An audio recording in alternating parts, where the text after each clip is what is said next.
बिस्मिल्लाहिर्रहमानिर्रहीम अस्सलामु अलैकुम वरहमतुल्लाहि वबरकातुहू। उम्मीद और दुआ है कि आप इंशाल्लाह खैर वाफियत से होंगे। आज की ये video Pakistan super league season 8 के पहले एलिमिनेटर के बारे में है और ये पहला एलिमिनेटर मैच जो है ये पेशावर ज़ल्मी और इस्लामाबाद यूनाइटेड के माबैन खेला गया। ये दोनों टीमें ग्रुप मैचेस में तीसरे और चौथे टीमें चौथी पोजीशंस पर आई थी, तो इन्होंने आपस में मैच खेलना था और इनमें से जो टीम हार जाती वो टूर्नामेंट से बाहर हो जाती और जो जीत गई है वो लाहौर कलंदर के साथ मैच खेलेगी। तो सूरत हाल कुछ यूँ हुई कि इस्लामाबाद यूनाइटेड ने टॉस जीतकर पहले बॉलिंग का फ़ैसला किया। पेशावर ज़ल्मी ने पहले खेलते हुए 183 रन बनाए, जिसके ताक़ुब में इस्लामाबाद यूनाइटेड 171 रन कर सकी 20 ओवर में और इस तरह ये मैच पेशावर ज़ल्मी जीत गई। सबसे पहले हम बात करेंगे टॉस की। तो जो उन्होंने टॉस जीतकर पहले बॉलिंग करने का फ़ैसला किया इस्लामाबाद यूनाइटेड ने, ये मेरे ख़्याल में एक गलत फ़ैसला था। लाहौर में गुज़श्ता कई मैचेस से ऐसे ही होता आ रहा है कि टीमें पहले बैटिंग करने वाली टीम जो है वो डिफेंड कर पा रही है स्कोर को, तो ये थोड़ा सा ट्रेंड के अगेंस्ट गए, जिसने इनको बाद में कॉस्ट भी किया। शायद उनकी वजह ये होगी कि उन्हें अपनी बैटिंग पे बहुत मान है या उन्हें ये कॉन्फिडेंस था कि पेशावर ज़ल्मी 2 दफ़ा 250 के करीब रन करके डिफेंड नहीं कर सकी, तो वो जितना भी करेंगे हम उनको चेस कर लेंगे। इन एनी केस ये दोनों चीज़ें उनके हक़ में नहीं गईं। जब मैच शुरू हुआ तो इब्तदा में बाबर आजम, सैम अयूब और मोहम्मद हारिस इतना स्मूथली और इतना आसान खेल रहे थे कि ऐसा ही लग रहा था कि ये पिंडी की पिच पे खेल रहे हैं। लेकिन later half of the innings में बॉल रिवर्स होना शुरू होगी और इस्लामाबाद यूनाइटेड ने बहुत अच्छा कमबैक किया और जो स्कोर बज़ाहिर लग रहा था कि ये 200 से ऊपर जाएगा, इन्होंने उसको 183 पे कंटेन किया। इनिंग्स की ब्रेक तक तो यूँ लग रहा था कि इस्लामाबाद जो है वो बड़े कंफर्टेबली इस मैच को जीत जाएगा और हुआ भी यूँ। जब वो बैटिंग करने आए तो वही अपोनेंट के बॉलर्स जो हैं उन्हें समझ नहीं आ रही थी बॉल कहाँ करनी है। सोहेब मकसूद और एलेक्स हेल्स ने बड़ी अच्छी इनिंग्स खेली, 50-50 की और 100 से ज़्यादा की सेकंड विकेट की पार्टनरशिप थी और ये ऐसे ही लग रहा था कि ये वॉक इन द पार्क होगा, क्योंकि 50-60 रन रह गए, 45 एक बॉल्स पे 8 का रिक्वायर्ड रन रेट था, तो ये 9 विकेटों के साथ ये कोई इतना ज़्यादा स्कोर नहीं था। लेकिन फिर अचानक से विकेट्स गिरना शुरू हुई, बॉल रिवर्स होना शुरू हुई और थोड़ी सी बाबर की कैप्टनसी और the way he used his bowlers at the right time, उसने बेसिकली इस्लामाबाद को संभलने का मौका नहीं दिया और सोने पे सुहागा ये कि जो फ़हीम अशरफ थे वो रन आउट भी हो गए।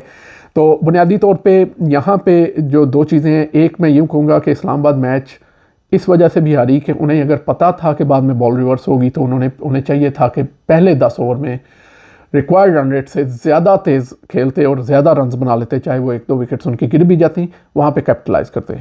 उन्होंने वहाँ कैपिटलाइज़ नहीं किया और फिर जो रिमेनिंग रन्स थे वो इतने ज़्यादा थे कि वो इस पिच पे कम अज़ कम होने मुश्किल थे, स्पेशली जब बॉल रिवर्स होना शुरू हो जाएगी।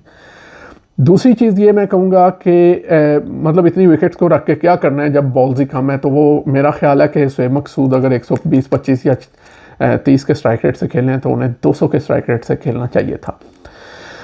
अब यहाँ पे बाबर आजम ने क्या किया, उन्होंने अपने जो बॉलर्स पे उन्हें एतमाद था कि वो रिवर्स कर सकते हैं उनको प्रॉपर यूज़ किया और उनके ओवर्स उन्होंने एंड पे रखे। सलमान इरशाद और जो हैं आमिर जमाल, उन पे उन्होंने इंहिसार किया और इन बॉलर्स ने उनको रिटर्न भी किया in form of wickets and also in form of उन्होंने रन्स कंज्यूम नहीं किए।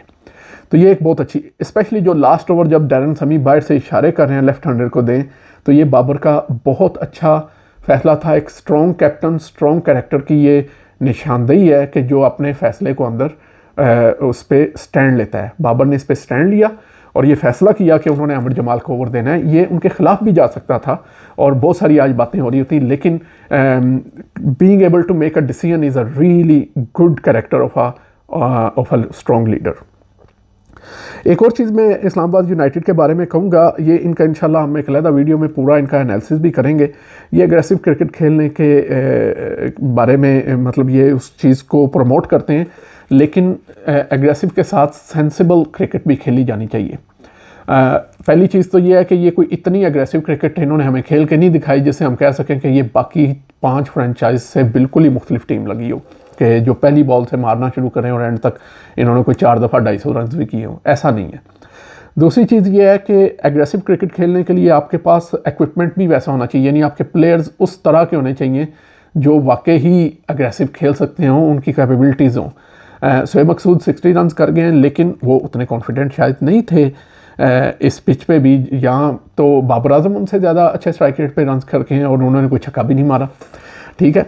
और तीसरी ये चीज़ है कि सेंस आप देखें कि अगर आपको याद हो T20 का वर्ल्ड कप था पाकिस्तान और इंग्लैंड का, तो वहाँ इंग्लैंड की टीम जो कि जिसको कह सकते हैं मौजिद है एग्रेसिव क्रिकेट की, वहाँ बेन स्टोक्स फाइनल में क्या खेल के गए।